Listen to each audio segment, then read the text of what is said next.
According to the MLS, there's roughly 26,000 active expired listings in Los Angeles County.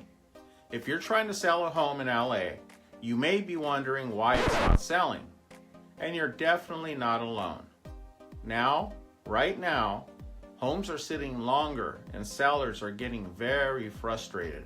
I can't blame them.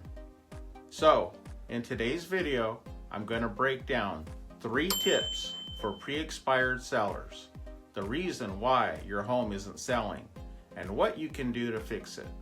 Hi, my name is Joseph. On this channel, I share information about communities here in Southern California. And for the past 25 years now, I've been helping people buy and sell homes. Not any home. Homes that sit on the market too long. But so far this year, we've seen the housing market start to change. Things have really slowed down. And a lot of sellers are very frustrated at how long it's taken to sell their homes. And some people are even taking their homes off the market altogether because they just aren't getting any offers. So, if you're trying to sell your home, what can you do? Well, I see a lot of sellers make the same 3 mistakes over and over again. So, let me show you 3 tips for pre-expired sellers, the real reason why your home isn't selling. Let's start off with the big one, and that is price.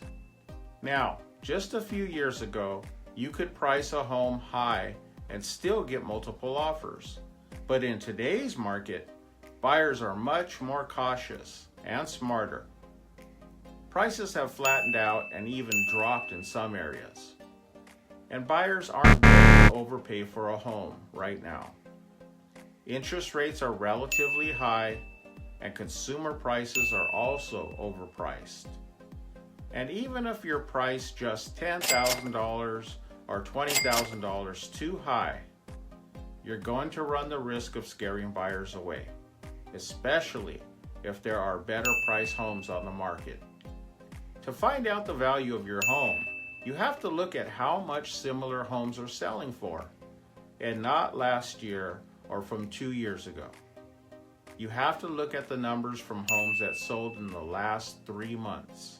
Not 6 months, not 9 months, the last 3 months. This is going to show you how much buyers are willing to pay in the current market. But you have to keep in mind that the housing market has changed, and so have home values. In addition, ask yourself, how many days on market has your home been listed? If it's 45 plus days, you have a bigger problem. The MLS's algorithm promotes homes heavily during the first few weeks. After that, unless you make a major change, your listing will inevitably take a nosedive.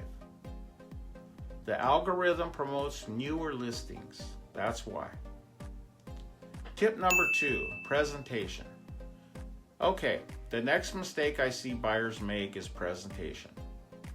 And what I mean here is how your home looks to buyers when they're searching for a home.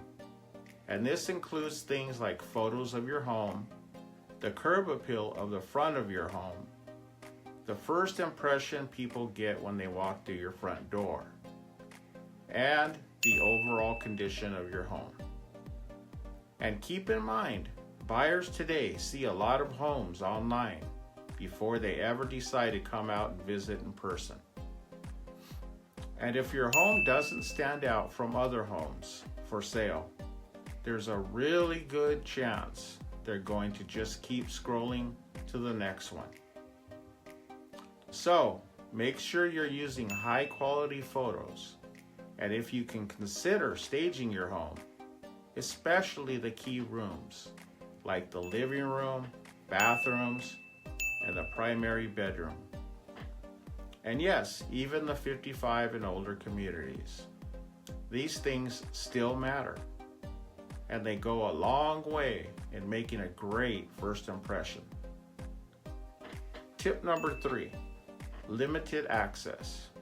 And the last mistake I see sellers make is limiting their access to their home when it's for sale. Now, I know this sounds pretty simple, but you'd be surprised how often it happens.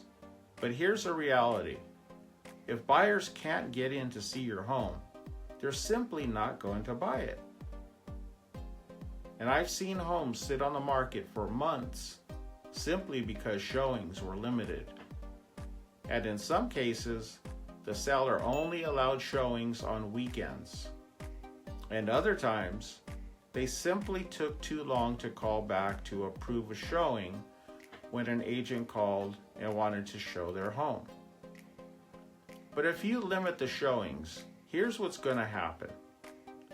Buyers often view multiple homes in a single afternoon.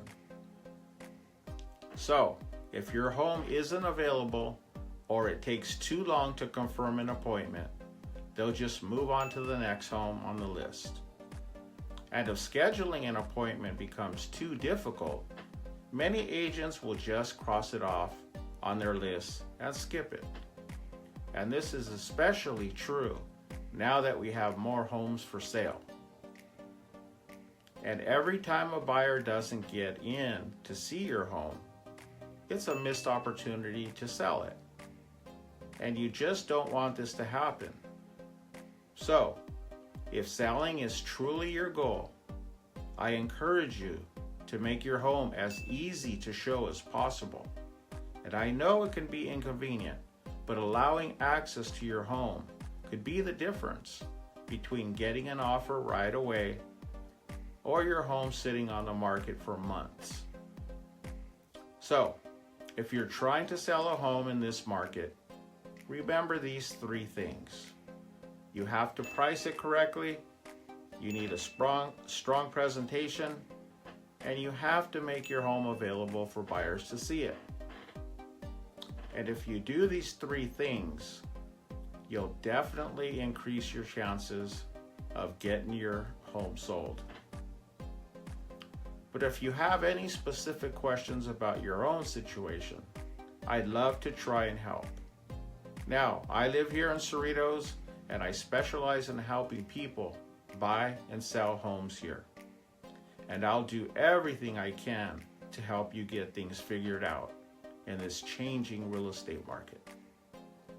So, feel free to give me a call or a text so we can talk. My number is 213-284-2803.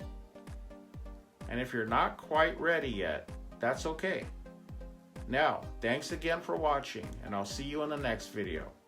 Do not forget to like, subscribe, share, and comment below. Want help staging a listing and getting at least $50,000 above what your home is worth? Finding off-market underpriced property, staging tips, or exploring off-market opportunities? If so, type "Get Me 50K" and I'll send you a link to a presentation.